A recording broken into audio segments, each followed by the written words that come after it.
Welcome to the Nuclear Snell channel, where my camera is set up too bright, so my head looks like a bright egg. So today I want to address a sort of a very common sticking point that a lot of people encounter all the time, and by the end of this video you will hopefully be able to overcome that and then some. So I've just answered this variation of this question for like 1,000th time in my community group on Facebook. It's linked in the video description down below, by the way, so if you want to join, go ahead. My Patreon is also linked down below. If you're a regular viewer, it would be cool if you supported me. So this question is, or rather the sticking point is, people will a lot of times come up with a base, maybe something like what I have now, plus some variation of a leather jacket or another, maybe a utility belt, some sort of a basic pants, hat, whatever. So it will look like a generic base, and then they're stuck. And the question is, what can I do now? What can I add now? Which direction I can go in? And if you don't want to watch the rest of the video, here is the answer. The answer is, well, what is your character's backstory?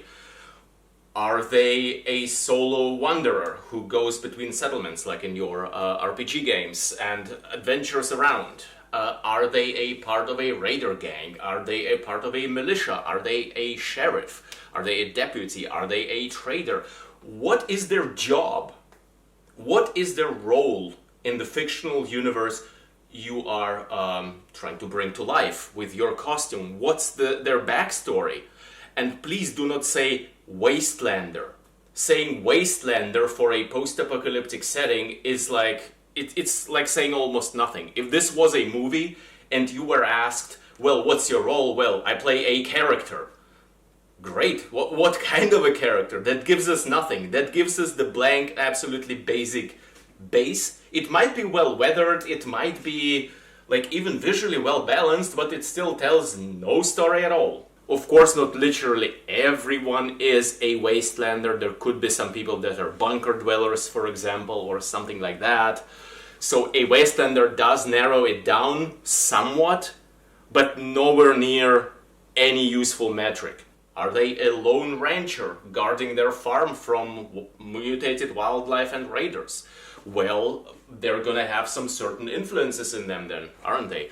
Are they a soldier in an army? Are they an elite forces operator in that post-apocalyptic world, joining some mega corporation if it's a bit cyberpunk inspired? Are they there by choice, wielding elite gear, or have they been conscripted? Just consider your character and their backstory to be something that is not optional for creating your good costume. And usually this problem, like, it rarely occurs with LARPers. It occurs much more frequently with people going to festivals or just crafting without going anywhere, I guess. Because on the LARP you usually have some sort of idea and starting point for what your character actually is. If you're just going to a festival, well, that's like, yeah, you can be whatever. You can you can also like cosplay something, of course, but if you're going with a unique creation, well, a lot of people just get stuck in this, well, a Wastelander thing. Or maybe like it has variations like a scavenger. Okay, so just how much story do we actually need though? Because I also see the opposite end of the spectrum where people massively overthink every detail of their story. And you don't need to have like written a book worth of your character's backstory and everything around their faction and when they joined it and rejoined, or like, you don't need that much detail. You just need the basic detail. For example, let's say the setting is some sort of an Americana. It's somewhere where there's, let's take the lone rancher trying to protect their property. Well, first of all, they're not going to be alone completely. They're probably going to have some people with them, the family, someone else working at the farm, some local community maybe. But they're fiercely independent and they have some cowboy inspirations in them, for example. So they're going to have a cowboy hat. What's going to be on that hat? Well, maybe it's going to be some insignia from their former service in the local militia. Maybe it's going to be nothing. maybe it's gonna be something that is super cliche, like some playing cards or whatever. I mean, I'm not sure if that's better than no story, because that has been done 1,000 times. But still, just consider what could they put on that item. So just by saying the Ranger, the story is kind of Americana inspired, and it's an influence that we want to have. Well, here we go. That's a cowboy hat already. Not that it's a super unusual, uncommon, oh my god, blows your mind kind of item in the post-apocalyptic settings. Again, I see it all the time, but still, it defines the character in that direction. Well, what kind of weapon are they gonna have? It might be something that contrasts to their role. It might be a high-powered plasma rifle, or like freaking machine gun that contrasts with their identity as a ranger. So that would kind of signal to you that in their setting, like, they're dealing with a lot right now. Like, maybe there's a lot of local raiders coming in, and or maybe not even local ones, or some mutants that need a machine gun to the face. Okay, or maybe they have a classic lever action rifle. But if it's too classic, you might end up looking like just a cosplay of 19th century cowboy. So in that case, maybe it's an upgraded lever action rifle, combining tradition and like whatever high tech they could pay for on the local weapon markets or something like that. What else could they have? Do they have a tactical vest on? Well, if it's hitting the fan right now, then yeah, they might. And they might be wearing it over some sort of a like traditional ranger clothing, like maybe just like some sort of a flannel shirt or something. Or maybe they even have some armor plating on top of that. So that would be an interesting combination.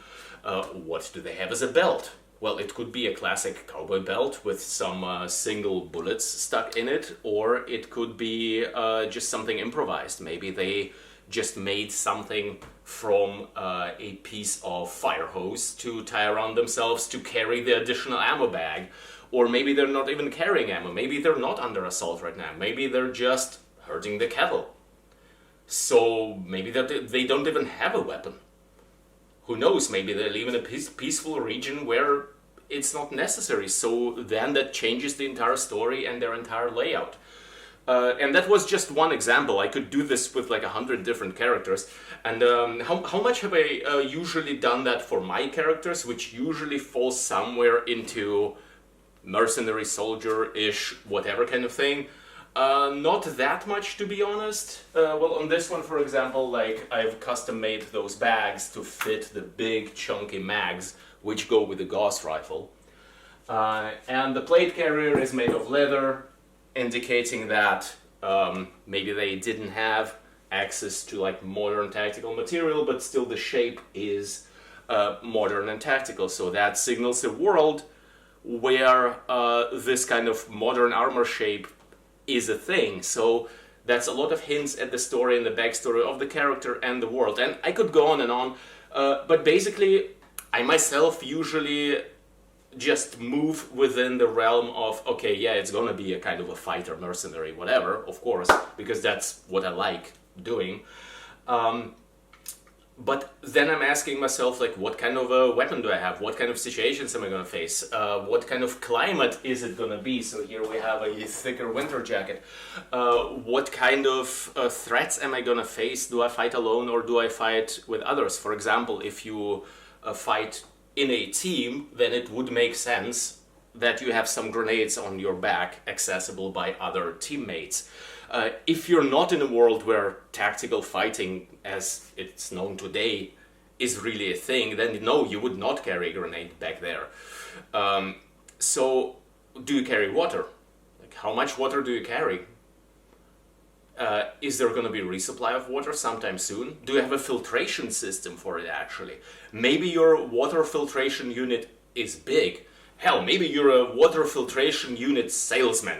And then you have like 5 of them in a backpack with price tags on them, just as a prop. So I could go on like forever. It's basically my job coming up with stuff like this. But what I want you to consider is simply your character's backstory to an extent which will get your gears going when crafting. So, does your Wastelander have a group? If so, do they have a logo? What do they do? Are they the good guys, the bad guys, the morally gray in between, whatever? Who are they loyal to, if anybody? What do they do as a job? If they're a part of a group, what role do they specialize in, if any? If they are a loner, what do they prepare themselves for? There can also be huge variation for the same role, the same character in the same world, just based on their personality and past experiences. A real case comes to mind where a police officer was once caught in a shootout involving, well, him having to fire a lot, and he entirely ran out of ammo. So since then he carries like an unholy buttload of 9mm ammo on him. So that's interesting.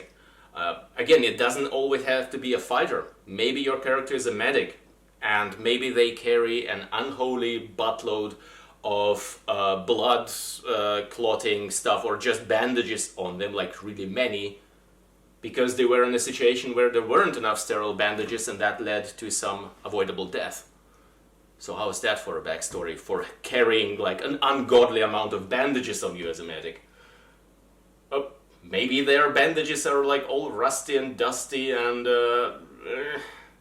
not even that many of them. Maybe they don't take their role as a medic seriously and instead rely on some magic box that heals people, some medical device that uses nanobots or whatever. I don't know, whatever fits your world.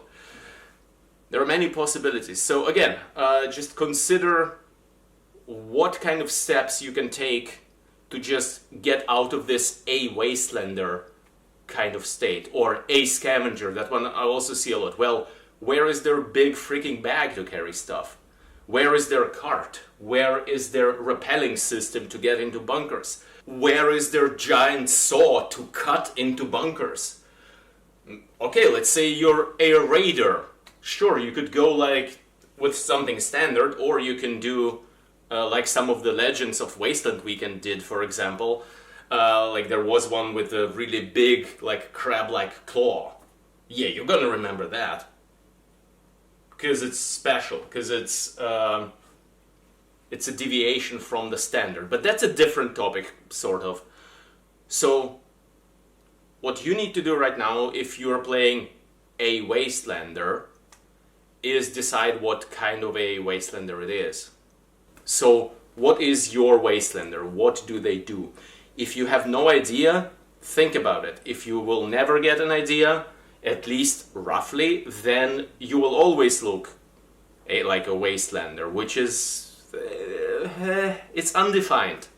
It's meh. It doesn't look like anything because it tells no story. You need to tell a story. Costumes are a storytelling medium. Again, costumes are a storytelling medium. If your costume doesn't tell a story, it doesn't matter what kind of weathering you have.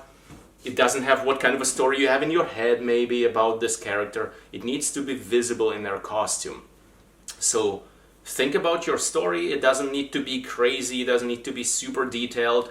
It just needs to be a couple of directions. And a lot of times, once you start going in a direction that you like, which is also an important thing, it doesn't have to be a Wastelander that you don't like. It can, and it actually has to be something that you like. So, what's the issue? Just think a bit more about what kind of a character it is, and once you find the detail, other details flow from that, right? Just think as much as you'd like about it, just don't forget to apply it practically, and that's a whole different topic. But yeah, this is pretty much all I wanted to say for this video, because I see this sticking point so often. So yeah, the problem is not your weathering at this point. It's not your physical ability to craft.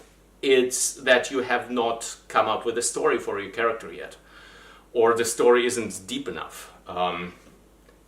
With the exception of the couple of you that just overthink their story all freaking day and never get anywhere, you just need to sit down and get crafting. But for the vast majority of, here is a base, it's a Wastelander, what can I do now? Yeah, what kind of a Wastelander are you? Until then, have fun.